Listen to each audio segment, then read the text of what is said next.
Let's talk about bass. Everyone knows that without a good bass line, the song loses its foundation. It's the bridge between rhythm and melody that elevates the song in almost a subconscious way, and it's really easy to mess up. It's the glue that holds your music together, and just like glue, performs best when it's not messy, not inconsistent, and not too noticeable. Well, sometimes you run into songs where you're just wondering, where the hell is the bass? Easily the most underrated instrument. Understanding that its function is much different than a lower guitar will unlock so much chemistry between your instruments. Here are 3 bass tips to boost your bottom end. Tip number 1, volume. The easiest way to record a waste of a bass part is to not pay attention to the control in your picking hand. Melodic instruments have the luxury of being able to paint a pretty picture with chords, fade in and out, be mysterious. When there's a bass in your hands, that is not your job. You gotta hold it down. If you're still working on your 2-finger technique, using a pick will make consistency in your volume much easier to pull off. And make sure your slapping and tapping techniques are down like muscle memory.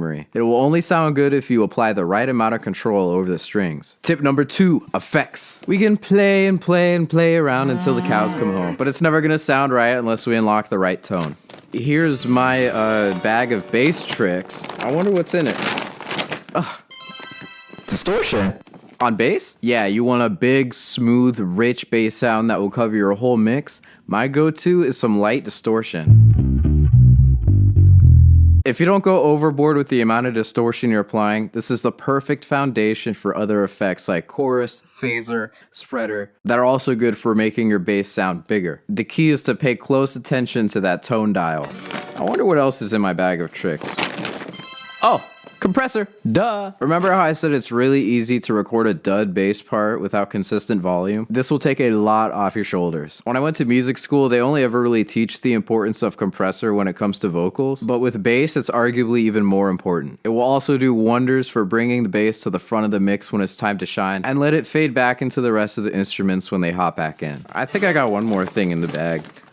Oh, Seek and Destroy EQ. This is a very scary name, but what it means is primarily using your equalizer to cut out very specific frequencies. To figure this out, you need to turn on your analyzer and watch for any runaway harmonics. For bass, these are usually between 100 and 300 hertz, and at certain moments they'll spike up and really overwhelm the ears. Cut them out and your bass will fit into your mix much more smoothly. Okay, the bag is empty. Tip number 3, take everything I told you and throw it out the window. Literally. If you take a listen of bass parts you like, there's an insane amount of variety in what the bass can produce. I mean, when you listen to somebody like Thundercat, you can't help but ask yourself, is that even a bass? Again, Hysteria by Muse, one of the most iconic bass lines of the last 20 years. Absolutely grating high end that just trumps the low end. What works for your song is what the artist inside of you wants to make. And with bass, you unexpectedly have a lot of wiggle room to break the rules while still making something appealing. So get out there and lay down some grooves. It's time us bassists are proud of our instrument. And once you get that down, if you stick around next week, we'll learn about how to record the most inconvenient instrument.